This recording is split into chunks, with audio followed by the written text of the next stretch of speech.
বন্ধুরা, তোমরা কেমন আছো? আমার আপন মামির সাথে যা করেছি সেটা শুনলে তোমাদের শরীরের লোম দাঁড়িয়ে যাবে।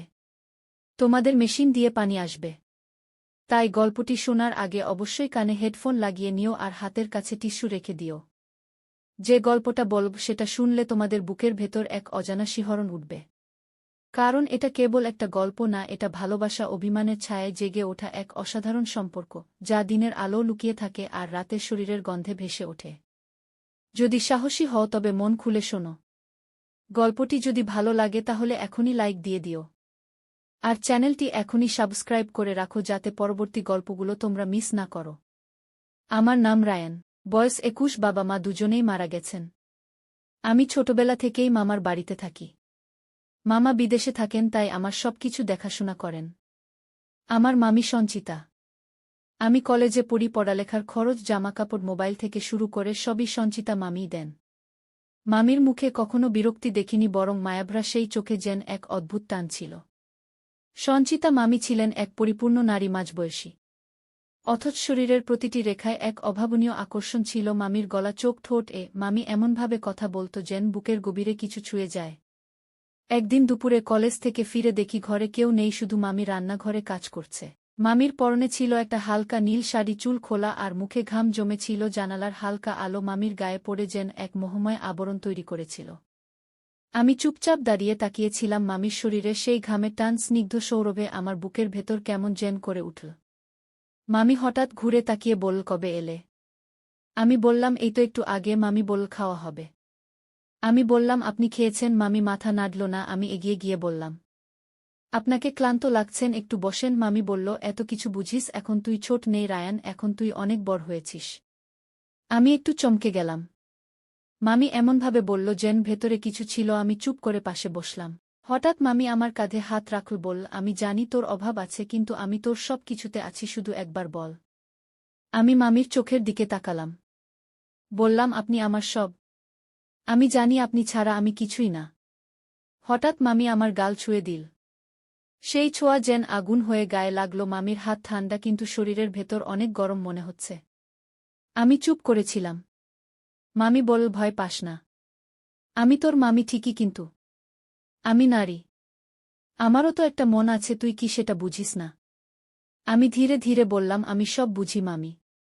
আমি কখনো সাহস পাইনি বলার, কিন্তু আমার চোখ সব বলে দিয়েছে। আমি যতবার আপনাকে দেখেছি মনে হয়েছে আমি কিছু একটা অনুভব করছি। মামি হেসে বলল, রায়ান শোন, ভালোবাসা হয় শরীর ছুঁয়ে, মনের গভীরে ঢুকে। আজ আমি তোর সামনে দাঁড়িয়ে আছি, তুই যদি চাস তাহলে আমি তোর একান্ত আপন হতে পারি। আমি চুপ হয়ে গিয়েছিলাম, কিছু বলিনি। মামি কাছে এসে আমার ঠোঁটের একপাশে হালকা করে একটা চুমু খেল। বলল, এটা বুঝিস আদর না আহ্বান, সেটা রাতের বাতাসে টের পাবি। রাতে আমি জানালার পাশে বসেছিলাম। হাওয়ার সঙ্গে মিশে ছিল সঞ্চিতা মামির গালের সেই ছোঁয়া। আমার চোখ বন্ধ করে মনে হচ্ছিল ওর ঠোঁট আমার ঠোঁটে যেন ধীরে ধীরে নামছে। আমি জানতাম এই শুরু, আর এই শুরুতেই আছে শেষ পর্যন্ত গিয়ে হারিয়ে যাওয়ার মতো এক উত্তপ্ত ভালোবাসার গল্প। রাত তখন প্রায় 12টা। আমি ফোনটা নিয়ে বিছানায় বসে আছি। হঠাৎ স্ক্রিন জ্বলে উঠল, মেসেজ, সঞ্চিতা মামি লিখেছে, ঘুমাচ্ছ? আমি থমকে গেলাম। লিখলাম, না, আপনি বলুন। মামি কিছুক্ষণ চুপ, তারপর লিখল, আজ রাতে জানালার পাশে দাঁড়িয়ে আকাশ দেখছিলাম। হঠাৎ মনে হলো এই আকাশের নিচে কেউ একজন আমার খুব দরকার, যে আমার পাশে বসে থাকবে আর আমি তার কাঁধে মাথা রাখব। আমি লিখলাম, আমি তো আছি মামি, আমি তো পাশে থাকি। ও লিখল, পাশে থাকা আর একান্ত থাকা এক নয় রায়ান। আমি বললাম, আপনি কি বলতে চাইছেন? মামি লিখল, আজ তুমি দরজার বাইরে এসে দাঁড়াও, আমি বুঝে যাব তুমি আমায় বুঝেছ। আমি চুপ হয়ে গেলাম, কিছুক্ষণ চোখ বন্ধ করে শুয়ে থাকলাম। মনে হচ্ছিল বুকের ভেতর থেকে কেউ ডাকছে। আমি আস্তে করে দরজা খুলে বারান্দায় এলাম। সামনের ঘরের আলো জ্বলছে। আস্তে পায়ে গিয়ে দাঁড়ালাম দরজার সামনে। হঠাৎ দরজা খুলে গেল। সঞ্চিতা মামি সামনেই দাঁড়িয়ে, ওর মুখে অদ্ভুত শান্তি। পরনে পাতলা গোলাপি নাইটি, চুল খোলা। আমি কিছু বলার আগেই মামি হাত ধরে টেনে ঘরে নিয়ে গেল। বলল, আজ আর কথা না, শুধু আদর হবে। আমি বললাম, আপনি এতদিন কি লুকিয়েছিলেন? মামি বলল, নিজের তৃষ্ণা নিজেরই ভিতরে রেখেছিলাম। আজ তোমার চোখে সেটা খুঁজে পেলাম। মামি আমার গালে হাত রাখল। আমি চোখ বন্ধ করলাম। হঠাৎ ঠোঁটে একটানা উষ্ণ স্পর্শে আমার ঠোঁট কেঁপে উঠল। আমি জড়িয়ে ধরলাম মামিকে। তার শরীরটা একেবারে নরম, উষ্ণ। আমি বললাম, আপনি যদি থামাতে চান তাহলে এখনই থামান। মামি বলল, না রায়ান, আজ আমি তোমার হতে চাই পুরোপুরি। সঞ্চিতা মামি আমাকে বিছানায় বসিয়ে ওর পাশে এল। ওর চোখ দুটো ছিল জলের মতো স্বচ্ছ। আমি হাত ধরলাম, ও চুপচাপ ছিল। তারপর আমার বুকের উপর মাথা রাখল, বলল, এতদিন ধরে এই মুহূর্তটার স্বপ্ন দেখেছি। আমি শুধু বললাম, আজ থেকে এটা স্বপ্ন না, বাস্তব। আমি ওর চুলে হাত রাখলাম, ধীরে ধীরে ওর কাঁধে ঠোঁট ছুঁইয়ে দিলাম, সেখান থেকে গলায়, তারপর গালের কাছে এসে মুখ থামল না। ঠোঁট ঠোঁটের সঙ্গে মিশে গেল, দীর্ঘ চুমু চলল অনেকক্ষণ, যেন নিঃশ্বাস বন্ধ হয়ে এল। ওর ঠোঁটে ছিল লিপবামের হালকা স্বাদ, গায়ে এক অদ্ভুত উষ্ণতা। আমি ওকে কাছে টেনে নিলাম, ওর বুক আমার গায়ে ধাক্কা খাচ্ছিল, নিঃশ্বাস কাঁপছিল। আমি বললাম, আপনি যদি চান থামতে পারি। ও বলল, না, আমি থামাতে চাই না। আমি ওর পিঠে হাত রাখলাম, শাড়ির উপর দিয়ে, নরম ত্বকের নিচে কেমন যেন আগুন ছিল। ওর চোখ বুজেছিল। আমি ফিসফিস করে বললাম, আপনি সুন্দর। মামি হেসে বলল, আজ শুধু নাম ধরে ডাকো, সঞ্চিতা বলো। আমি বললাম, সঞ্চিতা, তুমি আজ আমার। আমরা চুপচাপ বিছানায় শুয়ে রইলাম। ও আমার বুকের উপর হাত রেখেছিল, আমি ওর পেটে হাত রাখলাম। ওর শরীরটা ধীরে ধীরে কাঁপছিল। ও বলল, তুমি জানো না কতদিন ধরে আমি এই ছোঁয়ার অপেক্ষায় ছিলাম। আমি বললাম, আমিও। সেই রাতে কোনো কথা ছিল না, শুধু শরীরের নীরবতা আর হৃদয়ের শব্দ।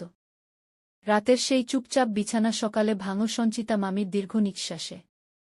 আমি চোখ খুলে দেখি জানালার পাশে দাঁড়িয়ে ও তাকিয়ে আছে বাইরে। ওর গায়ে এখনো সেই রাতের আলো লেগে আছে। আমি আস্তে করে বললাম, ঘুম আসেনি। ও বলল, ঘুম আসলেও মন তো শান্ত ছিল না রায়ান। আমি পাশে গিয়ে দাঁড়ালাম, বললাম, কি হয়েছে, তুমি কাঁদছো? ও বলল, হ্যাঁ, আমি কাঁদছি, কারণ আমি তোর মামি, আমি তোর মা হতে পারতাম। অথচ আমি এখন এক নারী যার শরীরটা তুই ছুঁয়েছিস। আমি চুপ করে দাঁড়িয়ে রইলাম, কিছু বলিনি, শুধু ওর কাঁধে হাত রাখলাম। ও বলল, ভয় পাচ্ছি রায়ান। আমি বললাম, ভয় কিসের? ও বলল, সমাজের লোকদের। তোর মামার কথা চিন্তা করেছিস? একবার যদি কিছু জানে আমাকে হত্যা করে ফেলবে। তোর কিছু হবে না, কিন্তু আমি শেষ হয়ে যাব। আমি বললাম, কিন্তু আমরা তো জোর করে কিছু করিনি, আমরা কারো ক্ষতি করিনি। ও বলল, সমাজ তা বোঝে না রায়ান, ভালোবাসা বুঝলেও রক্তের সম্পর্ক ভাঙা মানতে পারে না। আমি বললাম, তুমি চাও আমি দূরে যাই? ও চুপ করে রইল, তারপর বলল, পারবি, তুই পারবি দূরে যেতে? আমি ওর চোখে তাকিয়ে বললাম, না, পারব না, কারণ তুমি শুধু আমার মামি না, তুমি আমার হৃদয়ের স্পর্শ, তুমি আমার অনুভবের ভিতরে ঢুকে গেছ। সঞ্চিতা বলল, তাহলে একটা প্রতিজ্ঞা কর, আজ থেকে যা করবি শুধু আমাদের ভেতরে থাকবে। দিনের বেলায় আমি তোর মামি, তুই আমার ভাগ্নে। কিন্তু রাতের অন্ধকারে আমি হব তোর সঞ্চিতা, তুই হব আমার রায়ান। তুই যেভাবে চাইবি আমাকে পাবি, আমি কারো স্ত্রী নই, তখন আমি হব তোর সম্পূর্ণ। আমি ওর সামনে হাঁটু গেড়ে বসে ওর হাত ধরলাম, বললাম, প্রতিজ্ঞা করছি, আমি তোমাকে কাঁদতে দেব না কখনো। আমি তোমার শরীর আর মনকে আলাদা করব না। তুমি যেদিন বলবে থাম, আমি থেমে যাব। তুমি যেদিন বলবে নাও, আমি তোমাকে নিয়ে উড়ে যাব।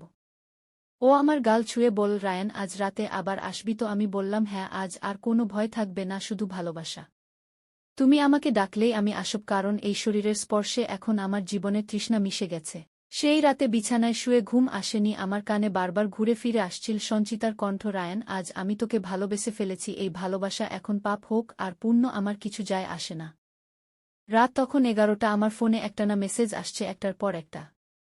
সবগুলো সঞ্চিতা মামি পাঠাচ্ছে। প্রথমটায় লেখা ছিল, ঘুমাচ্ছিস? দ্বিতীয়টায় লিখেছে, দরজা খোলা রাখব। তৃতীয়টায় শুধু একটা লাইন, তোমার চুমু দরকার, আজ খুব বেশি দরকার। আমি ফোন রেখে উঠে দাঁড়ালাম, আস্তে করে ঘর থেকে বেরিয়ে গেলাম, পেছনের দরজাটা খুলে দেখি সারা বাড়ি নিস্তব্ধ, শুধু ওর ঘর থেকে হালকা আলো বের হচ্ছে। আমি ধীরে ধীরে দরজার কাছে গেলাম। ভিতরে ঢুকেই দেখি বিছানায় বসে আছে সঞ্চিতা, পরনে পাতলা কালো নাইটি, চুল খোলা, চোখে একরাশ তৃষ্ণা। আমাকে দেখেই ও উঠে এসে বলল, আজ আমাকে আর জিজ্ঞেস করবি না, আমি প্রস্তুত, আমি তোকে চাই যেমন তুই চাস। আমি কিছু না বলে ওকে জড়িয়ে ধরলাম, ঠোঁটে ঠোঁট রেখে গভীর চুমু খেলাম। সেই চুমুতে ছিল আগুন, ছিল নরমতা, ছিল দুঃখ, ছিল ভালোবাসা। আমি ওকে বিছানায় শুইয়ে দিলাম। ও বলল, রায়ান, আজ আমাকে ভালোবাসার মতো নয়, প্রয়োজনের মতো ছুঁয়ে দাও। আমি ওর কাঁধ গলা ঘাড়ে একের পর এক চুমু খেতে থাকি। ওর শরীরটা নরম গরম কাঁপছিল, ওর নিঃশ্বাস বড় হচ্ছিল। ও বল, রায়ান, আমার বুক জ্বলে যাচ্ছে, তুই আমার ভিতরে ঢুক না, আমি তোকে চাই পুরোটা। আমি বললাম, আমি এখন তোর সঙ্গী, তোর স্বামী, তোর ভালোবাসার পুরুষ। ও বল, হ্যাঁ, তুই আমার, আমি এখন তোকে ছাড়া বাঁচতে পারব না। আমি ওকে পুরো শরীর জুড়ে অনুভব করছিলাম। ওর প্রতিটি উত্তাপ আমি গায়ে মেখে নিচ্ছিলাম। ওর পেট, বুক, কোমর, আমি ওকে এক মুহূর্তের জন্য ছেড়ে দিচ্ছিলাম না।